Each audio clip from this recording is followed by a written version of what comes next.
The movement of people and goods cannot be effectively implemented in the absence of good roads. Provincial Gambia has been affected by bad roads since independence, especially the major roads linking markets and farmlands. Congo TV had an exclusive interview with one of the contractors who clearly spelled out the reasons for embarking on road rehabilitation. The road currently on the rehabilitation connects Dar es Salaam Sandu to Wulituba and Sarengai. The road has been completely destroyed and has halted the mobility of vehicles, donkey carts, and motorcycles linking villages in Wuli to their farmlands. Speaking to Congo TV, the contractor, Nganyo Trawale, narrated the extent of the damage caused by heavy downpours. According to him, the road has been in bad condition for years, although minor maintenance was frequently carried out. However, this year is different because residents of Dar es Salaam, both in the village and the diaspora, have contributed more than $100,000 to buy cement and gravel to restore the road for normal use. The project, according to him, is entirely sponsored by the locals, although the authorities, including the president, is aware of the situation but have not responded to offer assistance. When asked whether the Basse Area Council was present to witness the work, he replied negatively, citing, "None of them has come. In fact, during the president's meeting in Dar es Salaam, he was reliably informed and that there was not a single person who was unaware of the road's condition." He lamented.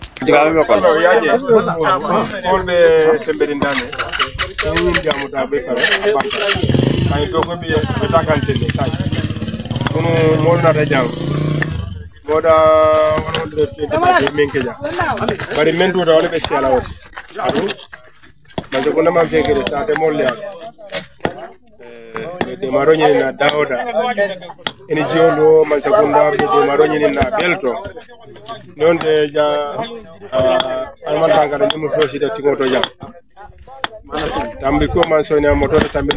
Mr. Trawale was quick to add that these are initiatives undertaken by the residents and that the government cannot do it alone. This is why we took it upon ourselves as natives to rehabilitate the road because we have carried out several projects on it, but heavy downpours wash it away. However, this time we decided to do it in a way that water would not destroy it, he added. He noted that since the last rain, mobility has completely stopped in that area because of the road's condition, adding that when mobility stops, it affects them since their farmlands are located there. He emphasized the need for the road to be built to standard to avoid further damage. "We want it to last for more than 15 years, he stated. He encouraged everyone to take up community initiatives and not rely solely on the government for all development. When the road is finished, it will make movement easier and more comfortable for pedestrians and motorists, as the road is frequently used by people on a daily basis." Mboda ngata fo sandu dasilame to moment na eko satele mi alon ko fang akamunta le jaba boto wala jaba dion katra boto kono nyamen isa je no banta parite fudano lama pour ka bondi sandu dasilame sate mul mi an ko wolle bije eko akamunta jomono kono sante fangol bulta ye singuni bulolo pour ka do ko ke elab sate o pour e mi alon ko wala mo jata kendati an oda infrastructure men mulo kuldi be khata jo men soto kanje sante to moment na masakunda nyala o molukan melbe sandu dasilame ya itande mol minalan ko wolle mo sandun kolti melbe sabatiri bantala bankol kay ka fay ko diaspora wi kara modi mi alan ko fa itelle fon ke la no sol jo melbe blato anin sate wala health center même mo le panoti même bije afana man sa kundala support mi alan ko ma ko roti adduata to bake midwife mi alan ko wolle ka ma ko roke musul la jidi wala karola jama bije fa atinna musul minan ko wolle bije ake forcé tintolu e kata le plan dole to satewol to pour kata ka wuluje to momen nafa joron kam manke wo blado mi alon ko wala mo sandu da salamati ay tande the community recently spent over $8 million out of their own pocket e ko ni satewo mo sandu da salamati amamme ba kay men tara fo million say i fango la kodo ye wala dum a bo hol system o wala mo jiola ko kunna ela satewo to je pour sate mol se ji senu soto je ya tinna van korda o korda ye pampi kun kilin dundi je ni atra korda warta ya ke pampi fulati pour sate o se jio soto ando bote fon la poso la kono mem sandu da silamete ya yitandi mari fanam inata ambulance o fanan sang mi alan ka be mako rokela tani nala karola sate mulu ni sulata jara lola pour ambulance o samba dulalto mi alan ko jara lo ka soto wolle to sate o to in an emergency situation ni atra tare makulu keta soko musul mi alan ko katara lebo walla be parere pour ka wulu e ka bata ko soto bake ka finti o sate o to soko ni atra sama keta ya yitandi when there is heavy rain the road became blocked e ko ni atra sama baketa sido mi alan ko wala ka du sandu da silame wala ka findi e ka soronne kumbuka findi wati dol fam e je tilis fula wala sabake sate o to ite findi no la kata sate dol to wala karo dol la mo dulato atina fayda tanina ka nasi femma sabu fo sate o ka soron sila soto bale ya itande e vraiment es jallo no so mi alan ka telemu telemata wala tano la je akoy de man sakunda ya nyaale tel kanjel sa inde nan men dara fo sanji killing aka munte man support soto kabo man sakunda bulu ya yitandi mo kamala bibe continue kan ka kulu lankenema mul milalon ko wolle diamu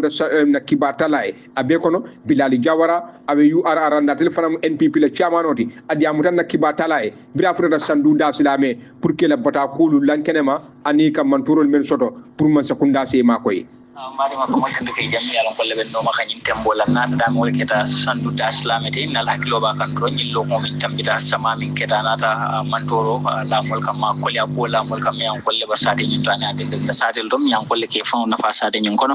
o nata sabu fo biti lola nata fa sade ndo ka muru ka sade dula nyi jibi anin fana nin kam mol ya kacha so min keta sade alfaldi ha min bade nin ko ya ko la jiyo nyi na fa nala ni min bo nyama na alfa do fele jam min keta bilal jawrati min mo URR MPP la chairman o nyin tundo nyin kambol fanan alpha bale mati sate nyin kono nabe ko cha sodla babilal nga kala muda sawusan sate nyin alga kolya sodo bake ani jio nyin nata mbalafla you take us through ani nyin kolya nyin keta jio nyin de aka min kolya la sate nyin ka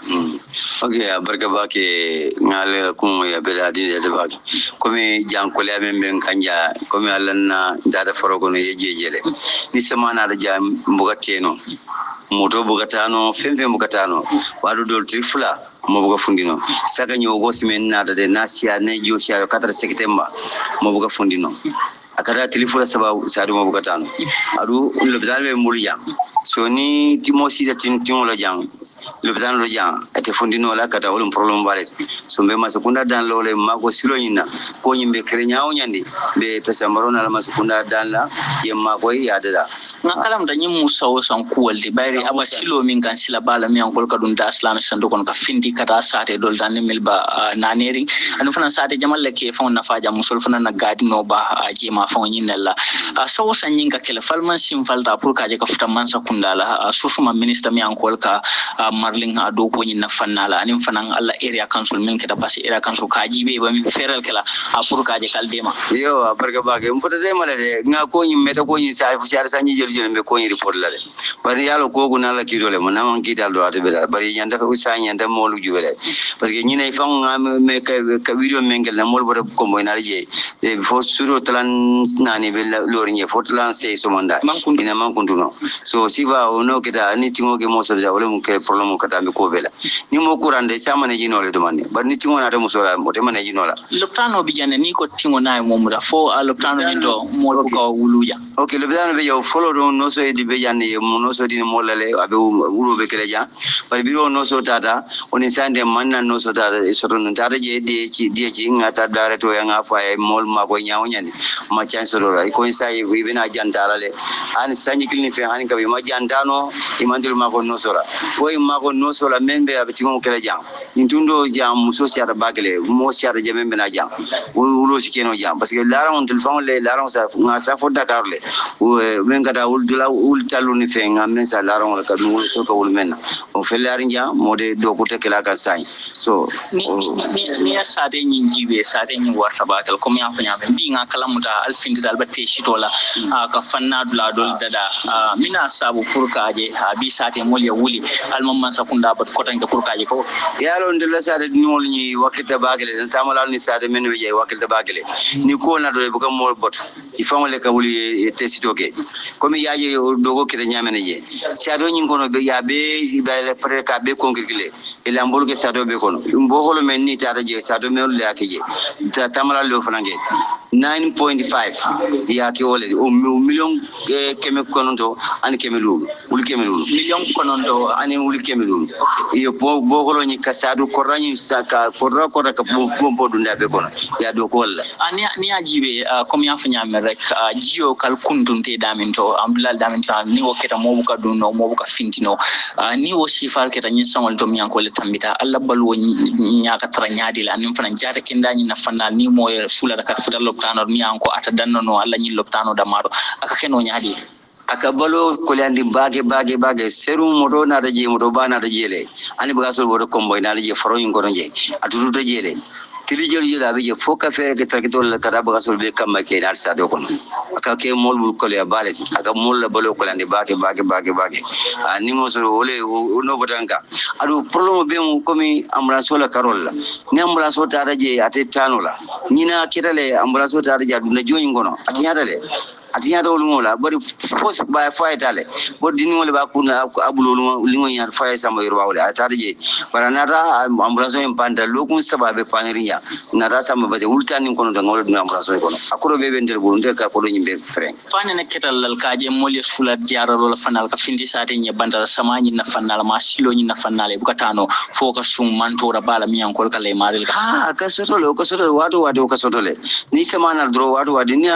de dro ka do sa ko ita tanola ni ambulance ulta tanola fa shile ni joji da wado mena adu ni sasa to mu simane jino do mani jannim be bulala class bale be bulu a banko nyin kam min keta the whole upper river region na NPP chairman oti atolle ba man sakunda mo jamal ba nyinin karo kle ba fala wo keta no nyaadi le imaje kadiyam man sakunda pour kaji kaldema susma kalon ko especially NPP sembo so to jamba ka nyin tundo nyin kan ay ba wala fala kam kuma kanne di president Adam Barrow na la man sakunda la pour kaji alla sate nyin na fanna okay nde men le president Barrow la ay ma koy pour nde fanan to si dia ja de fanan si ko kam si jamfa parce que mo ko yine fo alla man sakunda ko e ko ko wato le bala president Barrow do ko menge asem warta le bari ko be bukana keno wati kilin wala bari de konkoto jani ba fa na bulo ko na do ga fo na do ro do pour le fe nyine siro le kuma da beti fay mol ma ko nyina nyin do kule